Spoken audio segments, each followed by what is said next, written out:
दिल्ली थार किलर गिरफ Bhubaneswar hit and run रे माँ झील मृत्यु घटन दिल्ली दुई जन को गिरफ कला पुलिस। दुई अभियुक्त हेले सानू ओरफ रोहन रंजन राउत और लिपुन ओरफ सोहम राज त्रिपाठी। लिपुन स्कॉर्पियो चालक और दुर्घटना समय स्कॉर्पियो थिले सानू सेमानक हेफाजतरू स्कॉर्पियो गाड़ी को मध्य जबत करिछि पुलिस। उभय दोष स्वीकार करथिबा पुलिस सूचना देछि। दुर्घटना पर अभियुक्त माने पश्चिमबंग हरियाणा और दिल्ली फेरार हो जाइथिले। पूर्वरु दुई अभियुक्त अंकित साहू और कृष्णचंद्र प्रधान को गिरफ करी कोर्ट चालाण करिथिला पुलिस।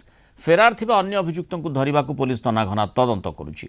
गत 9 तारिख संध्या समय थार और स्कॉर्पियो रेसिंग बेले दुर्घटना घटिथिला। जणे महिला तांकर पुओ और झील पात्रपड़ारे रास्ता पार हेबा समय द्रुत बेगरे आसी थार गाड़ी तांको धक्का देइथिला। माँ झीलंकर आगपछ होई मृत्यु घटिथिबा बेले गुरुतर पुओ एबे चिकित्साधीन रहिछि।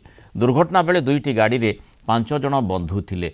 दुर्घटना समय स्कॉर्पियो गाड़ी रे थिबा अंकित साहू और अभियुक्त मानकु फेरार हेबारे सहाय्य करथिबा अभियोग रे कृष्णचंद्र प्रधान को पुलिस गत 15 तारिख रे गिरफ करी कोर्ट चालाण करिथिला।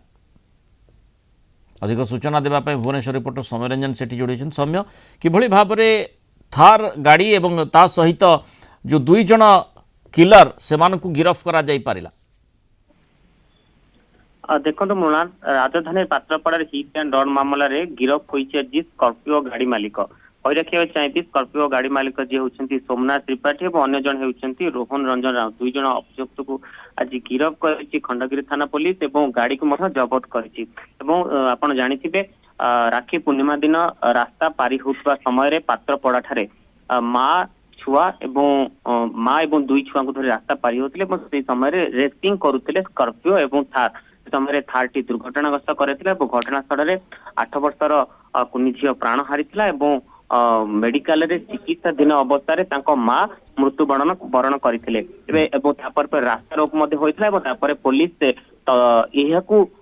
पुलिस अभियोग को भित्ति करी तदंत करथिला और गुरुतर भाव ग्रहण करथिला। किछ दिन पूर्व थार गाड़ी को जबत करा जायतिला। किंतु मृणाल कही रखा चाहिए वर्तमान सुधा थार रे थिबा ड्राइवर बा थार मालिक कि थार रे जो व्यक्ति मान थिले तांको ए पर्यंत पुलिस गिरफ करी नाही किंबा तांको धरि नाही। किंतु थार गाड़ी को जबत करा जायछि। आज दुई जन को गिरफ कराई जे कि स्कॉर्पियो गाड़ी चलाउथिले। कही रखा चाहिए आगुर मध्य एई जो स्कॉर्पियो रे थिबा गाड़ी वाला को फेरार करदिबा एवं बसथिबार दुई जन को गिरफ करथिला। अर्थात खंडगिरी पुलिस वर्तमान सुधा 4 जन को गिरफ करिछि एवं थार मालिक जी अछन तांको एपर्यंत धरि पारि नाही।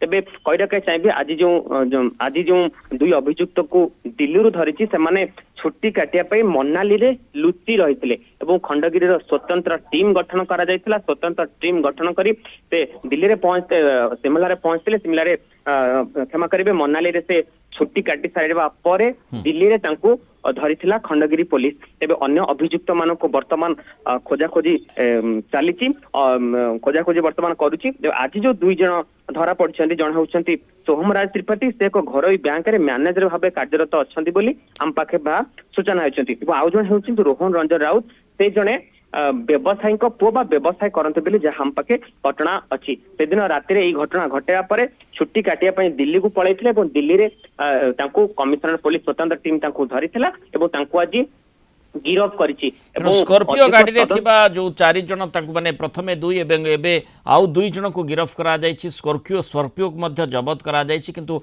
थार गाड़ी मालिक तथा ड्राइवर जो माने दुर्घटना से दिन घटई थिले सेमानकर संपर्कित सूचना वर्तमान अपेक्षा रही से संपर्कित तथ्य पुलिस हाथ में लगी ना। धन्यवाद सौम्य रंजन सेठी सूचना रे रही।